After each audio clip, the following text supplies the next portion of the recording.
in the first category, we have seen that the question will not indicate it is either the component is in motion or in equilibrium. We have to identify. So we have to identify either the component is in equilibrium or in motion, and later on to identify or to calculate what is the value of actual friction force involved, depend on the situation.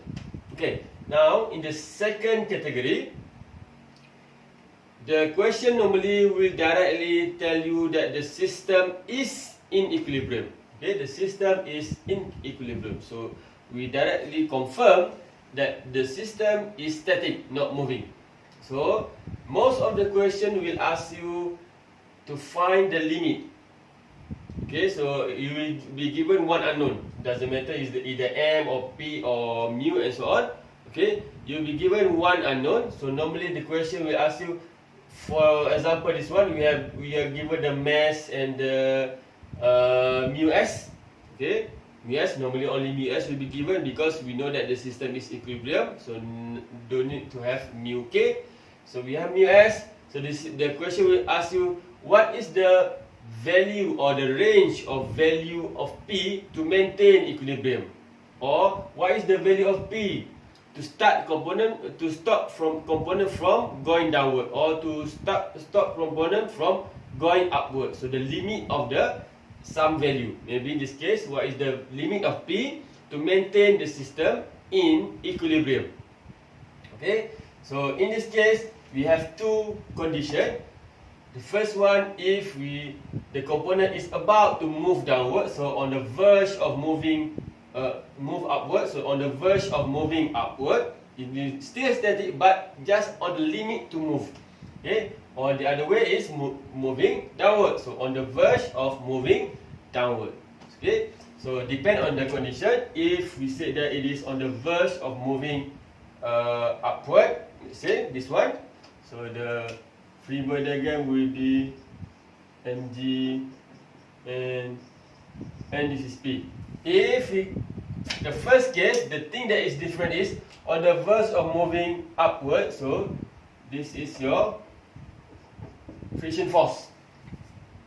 Okay, which is we will put in the first category, we will put the F and only F, which is we calculate the F because we're not sure it is moving in what category. But now it is on the verge of moving, meaning that if you put in this graph, actually it is at this position. Just before it moves, meaning that here we use F equal to, which is Fm. Here will be Fm, maximum friction force before it moves, which is mu s times n. So different from the first category here, we will put directly it is as Fm, maximum equal to mu s times n.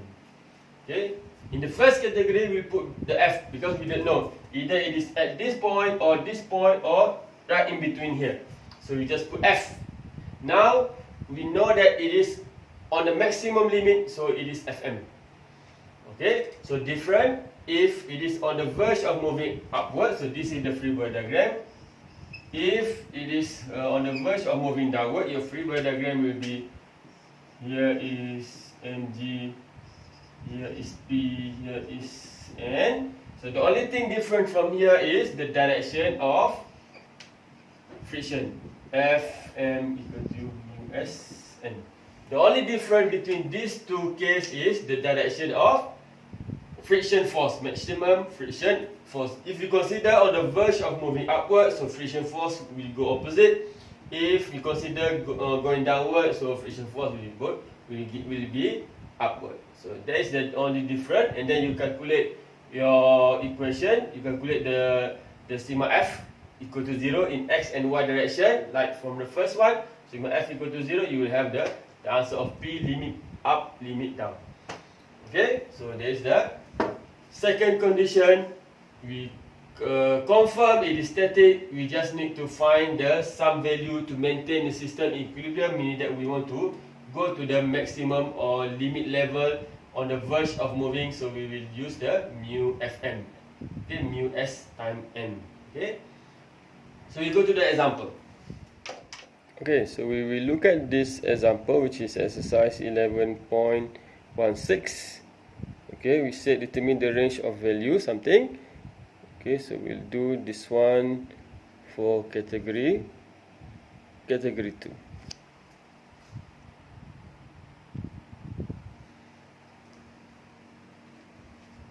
Okay, so the question said determine the range of value for MB. So range value for MB, okay, mass of B, range of B, so that the 100 kilogram A is in equilibrium. So it is directly said to you the system is in equilibrium. So to maintain the system in equilibrium, there will be two conditions. The first one is the component just before the component going upward, and the other one is just before this component going downward. That is the limit. Okay, just before it moves. So we do one by one, case by case.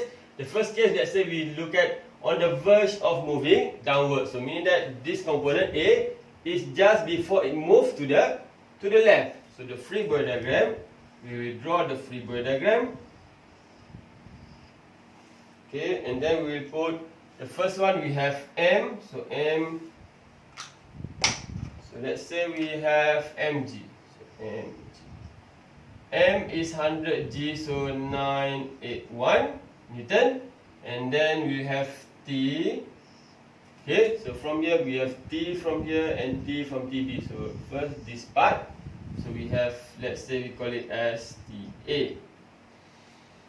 And we have N of A. And then now we consider that this component is on the verge of moving downward. So this one Fm equal to mu S and A, opposite direction from the motion, which is going downward. So this is opposite from here. Okay, so this is opposite from there. So what we'll do is we continue with we put axis, determine the axis, which is x, which is y. Okay, and then we do x sigma fx equal to 0. From here you will have TA plus mu s, which is 0.3 and A. This part you have to resolve into x and y. Okay, so cos here, sine here, 20 degree is there. This is 20 degree. Okay, so this one plus minus 981 sine 20 equal to 0. You cannot solve because you have NA and TA. So you go to sigma Fy equal to 0 first. You will have NA positive minus 981 cos 20 equals 0. You have NA. Okay, so calculate that one. You will have NA as 921.84 Newton, and then you put it here. Then you have the TAS as 59 Newton. Okay, so the first one you got the TA as 59 Newton, but the question didn't ask you about the TA, it asked you about the mass of B. So you have to relate the TA with the MB. So at B, if you do the free body diagram, there will be NB from here. Okay, from the roller, we got some roller here. If there is no roller, but it's just a surface, you have to put some calculation of friction. But in this case, there is just a roller, so there is no friction. You put the NB, but TA upward will be TB, and downward MB times G. Okay, y direction analysis, equilibrium, you have the TB, which is equal to MBG. Okay, so you have the relationship between T of B with the M. But what is the relationship between this one with the TA? Because we have the TA, we want the TB. Okay, there's no we want the MB. Here is the TB. We need to have the relationship between TB and TA now. Okay, so analysis this part, you will see that, okay, here we have same goes here. So the red one is only one cable, so one cable goes through pulley, you have one tension, so everywhere you go here is always TB. So we can analyze from this point, because here we have TB, and TA, which is same as TA here. So TA equal to 2 TB. Okay, so replace here TA equal to 2 TB. So you see that TA 59 equal to 2 TB, MB 9.81. Because of that, you will have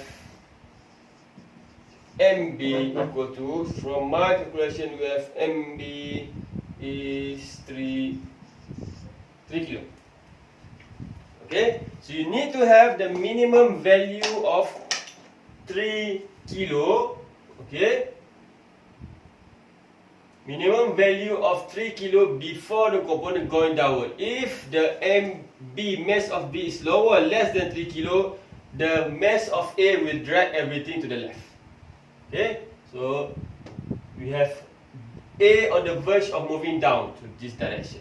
Okay, this is the first category, first condition. Okay, too small, lower than 3 kilo, it will start moving. More than 3 kilo, it will stay static, but it will arrive at one limit. Too big, it will start to move upward. Okay, so the second condition, B is on the verge of moving now upward.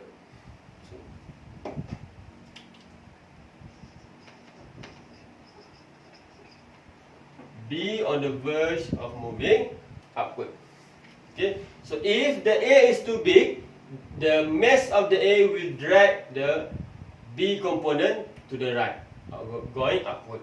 So we will draw the free diagram, but here we will see that MT always this one, N always this one, the TA always this one, doesn't matter which direction. The tension must always outward of the component. So 1, 2, 3, these three part always same. Didn't change. The only thing that changed here is the value or the direction of friction. If the component moving up, the friction will go down. So this one will go downward. The direction will be changed, going downward now. Okay. So the equation also will be same. So we have TA instead of plus, you will see a minus here. Minus this one, minus this. So same. So from the equation, NA equal to this will be same for NA. But when you replace here, because it is minus, so you put these two the other way. So of course the value of TA will be much bigger than this one. So from my calculation, we have TA is 612.07.1. Okay, so the TA is 612.9 Newton. PA in this case. So we analyze same analysis. TB is this one, and then relate the TB with the TA. You have TA equal to 2 TB. Replace now the value of TA, which is 612.1 equal to 2 MB. So because of that, this is bigger, so MB will be bigger. In this case, we have MB is 31.2 kilogram. Okay, so meaning that in that range, the system, if MB is more than 3 kilo and less than 31.2, the system will remain in equilibrium. Less than 3 kilo, it will go to the left, MB will go to the left. More than 31.2 kilo, it will start moving to the opposite direction. Okay, that is for category 2, which we are sure that the component is equilibrium. We need to find the limits before it moves. So on the verge of moving up, on the verge of moving down. So that's it for the second category, friction force.